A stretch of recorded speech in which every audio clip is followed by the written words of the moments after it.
Assalamualaikum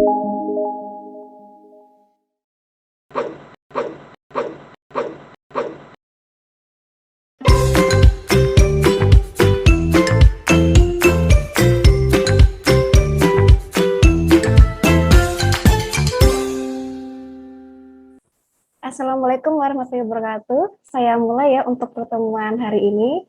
Mohon maaf sudah menunggu lama sekali sampai jam sekarang.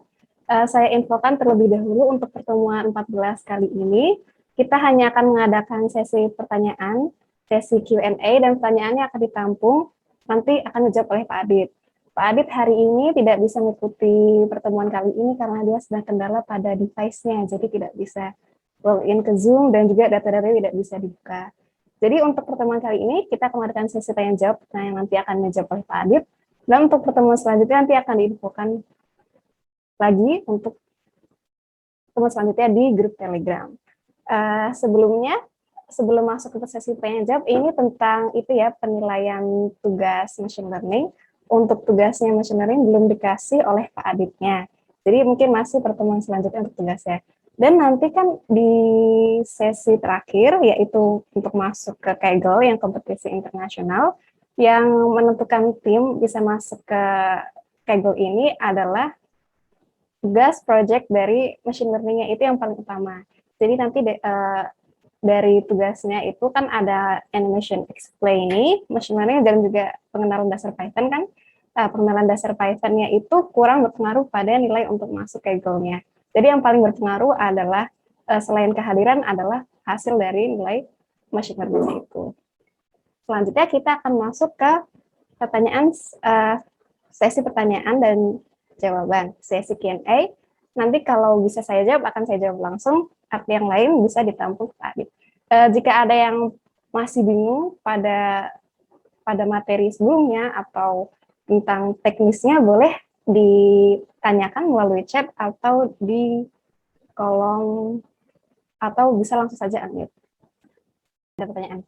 Ini ada pertanyaan dari Mas Muhammad Aris Septanugloho. Saya bacakan pertanyaannya. Jadi tugas machine learning itu belum dikasih ya Kak? Belakangan ini tidak ada pengumpulan tugas. Iya, tugas machine learning-nya dari Pak Adit belum ada. Tapi nanti kalau misal Pak Adit tidak memberikan tugas, nanti dari KKS ini akan dikasih tugas akhir machine learning itu yang menentukan masuk atau tidaknya ke Kaggle. Jadi nanti kalau ada tugas, nanti saya langsung sampaikan ke grup. Selain dari Kak Aris, apa ada pertanyaan lain?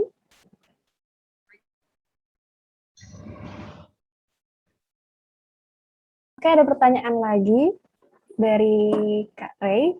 Tugas Kaggle-nya apakah perorangan atau kelompok?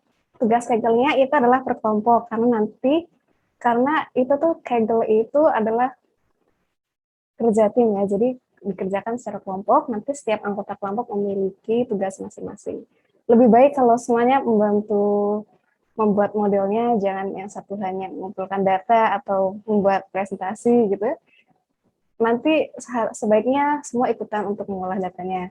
Nah, saya ada info juga untuk tugas akhir machine learning-nya ini nanti akan ada disuruh kalau kelompok timnya untuk mempresentasikan hasil kerjanya.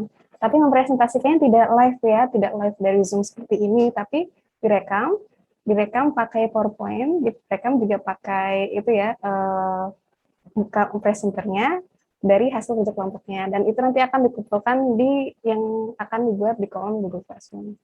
Presentasi dari hasil tugas akhir itu. Dan untuk pertanyaan selanjutnya dari Kak Rizky, dari kelompok 5, untuk tugas Animation Explainer, temanya bebas asalkan terkait data science kan? Iya, temanya bebas asal terkait data science, tapi sebenarnya ini info yang saya dapatkan dari asisten Animation Explainer, katanya boleh kalau temanya yang lain bukan data science, tapi lebih di-prefer kalau itu temanya data science. Selain itu, apa ada pertanyaan lain?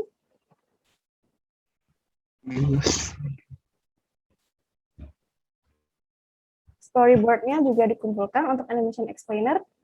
Untuk storyboard-nya saya tampung dulu, tapi lebih baik kalau storyboard-nya juga dikumpulkan. Karena waktu kemarin itu saya yang dikumpulkan hanya hanya hasil dari animation explainer-nya, tapi sebaiknya storyboard-nya juga dikumpulkan. Tapi untuk yang lebih jelasnya saya tampil dulu ya pertanyaannya.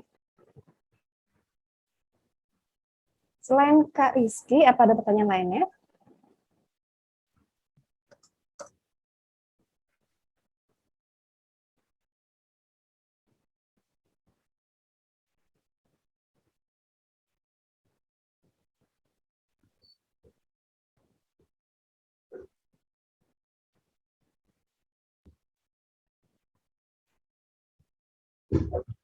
Jadi nanti ada 2 tugas ya, Kaggle dan Animation Explainer. Iya, nanti untuk Animation Explainer juga ada tugas, Kaggle nanti juga ada tugas dari Pak Adit itu. Animation Explainer apa tugas sudah dikasih ya? Kemarin kan saya bukan asistennya itu.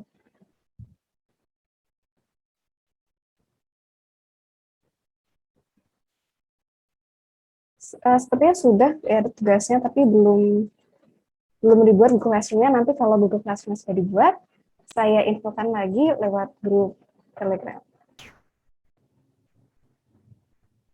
Tugasnya itu tadi yang ditanyakan Kak Rizky, dibuat tentang video animation, tentang data science, atau boleh juga tentang yang lain. Misal ada juga yang waktu itu Bapaknya memberikan contoh tentang cara kerja bank online kalau nggak salah, sama metamorfosis kupu-kupu sebagai contohnya.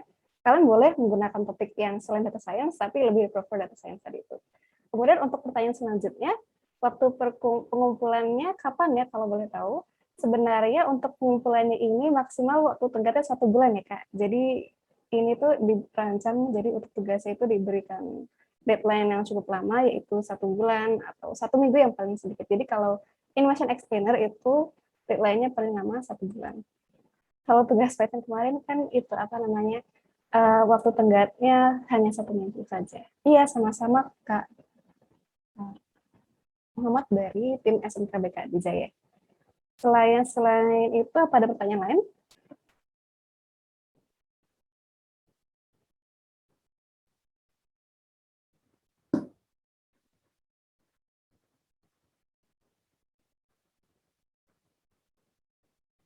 Oh, saya ada pertanyaan. Apa surveinya kalian sudah dapat? Survei Google Form tentang waktu belajar yang bisa disisihkan dalam 1 minggu? Apa sudah? Boleh dijawab di chat atau langsung unmute saja.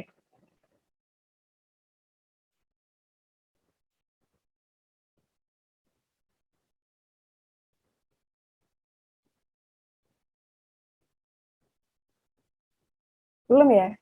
Belum dapat ya? Kemarin sudah saya store, tapi sepertinya belum dikirim ya. Oke, saya kirim dulu ya Google Form-nya. Jadi waktu itu kan Pak Adit minta untuk peserta KKSI mengisi itu form angket dalam 1 hari bisa memberi waktu berapa lama untuk belajar data science. Selamat siang, Kak Faiza.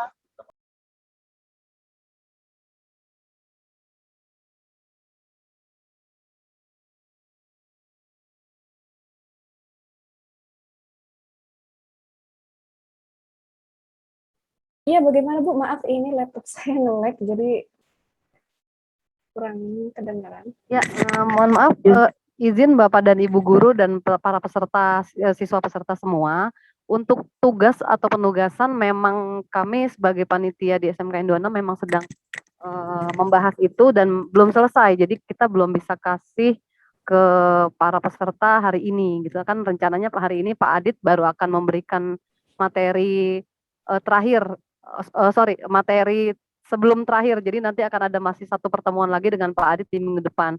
Cuma mohon maaf karena hari ini komputer dari Pak Adit terkendala sehingga beliau tidak bisa join di Zoom meeting untuk hari ini. Gitu. Nah, untuk penugasan nanti akan dijelaskan detail di bentuknya dalam bentuk Word supaya para peserta bisa mulai mengerjakan. Hanya saran dari saya, mungkin untuk pencarian data bisa dicontoh dari timnya Kak Faiza ya, timnya Kak Faiza, Kak Ino dan Kak Rio kemarin diambil dulu dari data-data yang ada di sekolah. Misalnya kalian mau ambil data tentang berapa banyak sih anak-anak SMK yang kena COVID di sekolah kalian misalnya gitu, atau berapa banyak sih apa sih hubungan antara COVID dengan dengan dengan PTM atau pembelajaran tatap muka, atau apalagi misalnya ada data nilai rapot, kalian bisa minta ke kepala sekolah, wakil kepala sekolah bidang kurikulum, misalnya nilai semester rapot beberapa semester dari satu angkatan 4 sampai 5 semester. Nah, itu bisa diolah datanya seperti apa gitu. Jadi kita ambil dulu dari data-data yang terdekat gitu, dari data-data yang ada di sekeliling kita sebelum kita mulai beranjak ke lembaga lain. Misalnya kemarin kan Pak Gatot menyarankan, oh cari aja kelurahan terdekat, mereka punya data. Terus kita bisa ambil, tapi berizin dulu dengan surat izin dari sekolah, terus kita ke sana belajar negosiasi, belajar komunikasi, kemudian kita akan mendapatkan data tersebut. Atau ke puskesmas dekat sekolah kita gitu. Atau kemarin Kak Ino mencontohkan mungkin tukang nasi goreng yang ada di sekitar kalian, di 4 sampai 5 tukang nasi goreng gitu. Jadi data-data sederhana itu dulu yang akan kita olah seperti itu. Betul nggak gitu, Kak Faiza? Cocok nggak ya? Iya Bu, cocok. Ini Iya. sebentar Bu, sebelum saya melanjutkan, ini tadi Google Form-nya sudah saya kirim ke chat, bisa dicek dan diisi. Iya, dan untuk tadi Ibu Kuri meminta itu ya untuk menjelaskan cara mengolah datanya ya. Jadi kalau misalnya kalian mencari data dan misalnya diberikan oleh Ibu Wakil Kesiswaan bidang kurikulum misalnya, dan diberikan dalam bentuk Excel, itu lebih baik datanya sebelum diubah ke CSV, ditunggu dihapus yang kurang dibutuhkan misal, kemudian ditambahkan parameter lain dari data lain, digabungkan jadi satu Excel, kemudian kita ubah dari file XLS itu, .xls, jadi CSV, dan diolah ke Google Colab atau Twitter Notebook yang kemarin pernah saya sampaikan. Ini ada pertanyaan dari Kak Rizky. Untuk Kegel besok kompetisi yang diikuti kompetisi apa ya untuk lebih rinci? Sebenarnya bukan saya yang itu menentukan kompetisi apa yang akan ditentukan untuk nanti Kegel. Kalau saya sudah dapat informasi nanti akan saya langsung beritahu saja di grup ya. Jadi biasanya kalau dari kemarin itu kompetisinya itu yang diadakan oleh perusahaan atau institusi. Kemarin itu pakai NLP, mungkin untuk kompetisi selanjutnya yang untuk kali ini tidak jauh dari situ.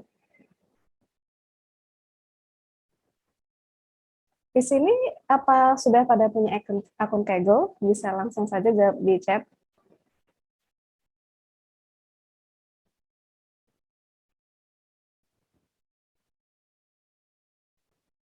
Sudah ya?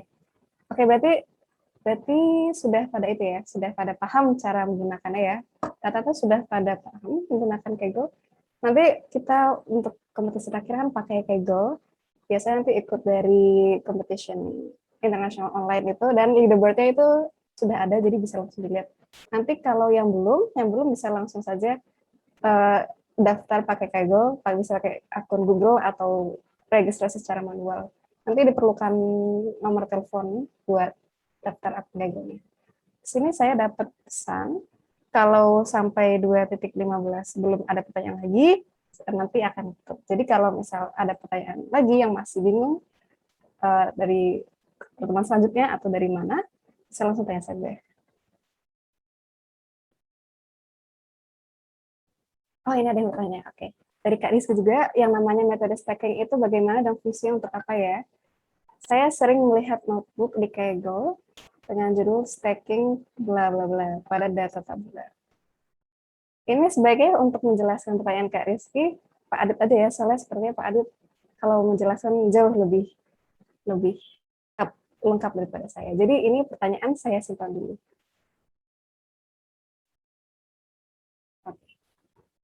Jadi untuk mengisi waktu sampai jam 2.15, bagi yang belum tahu bagaimana cara mengubah Excel ke CSV, saya tunjukkan saja untuk mengisi waktu.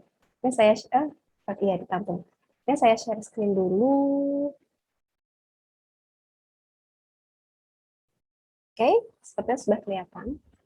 Jadi di Excel itu sebenarnya punya yang namanya save as CSV. Tapi kalau kita save as di Excel, hasilnya itu tidak seperti yang kita inginkan. Jadi untuk kita mengubah suatu .xls ke CSV, biasanya saya menggunakan CSV converter from XLS.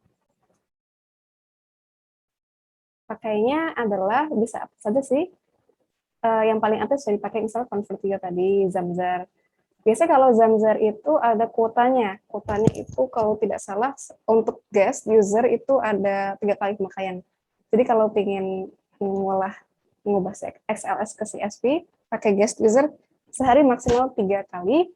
Kalau misal untuk keluar dari limitnya bisa kalian pakai, bisa dihapus gitu cache-nya atau pakai akun lain, akun Google lain untuk mengolah datanya.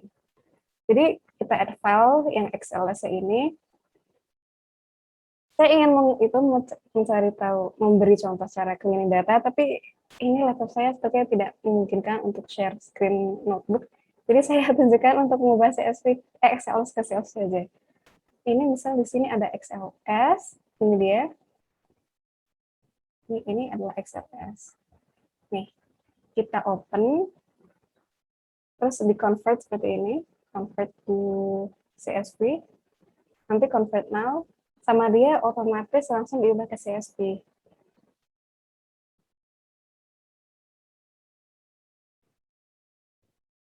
Terus nanti tinggal di-download seperti ini. Kemudian bisa dibuka pakai Jupyter Notebook atau Google Colab. Tuh, seperti itu. Untuk cara mengubah dari XLS ke CSV. Sebentar, ini ada yang chat. Ya. Sampai saat ini, apa ada pertanyaan baru lagi? Apakah data yang di-read harus bentuk format CSV, Kak? Setahu saya, Pandas mempunyai method read XLSX. Bisa kalau mau pakai XLSX ya, tapi biasanya kalau format data science, kebanyakan data scientist pakai format CSV. Apa ya, kayak itu aja sih, umumnya saja. Kalau mau pakai XLSX dan bisa pakai Pandas, silahkan saja. Kalau itu hanya salah satu cara untuk mengubah XLSX ke CSV. Selain Pak Hermawan, apa ada pertanyaan lain?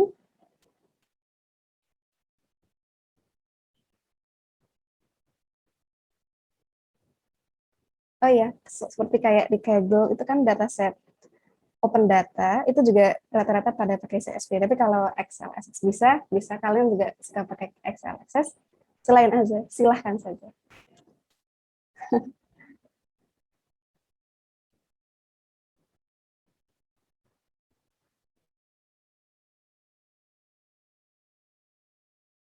Ya, sama-sama Pak Hermawan.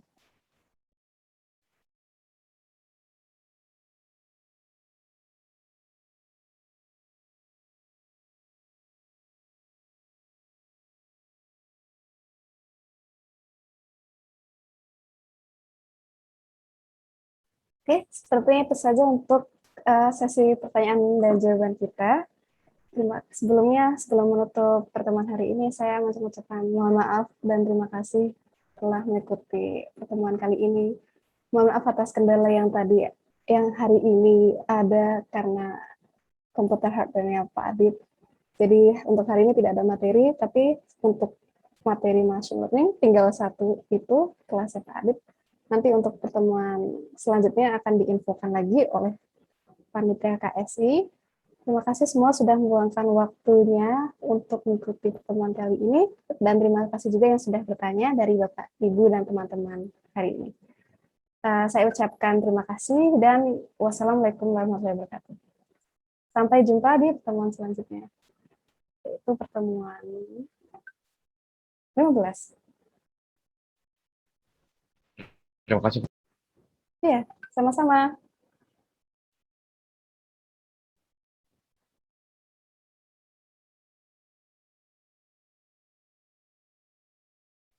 Ya, sama-sama semuanya. Saya tutup untuk pertemuan kali ini ya. Wassalamualaikum warahmatullahi wabarakatuh.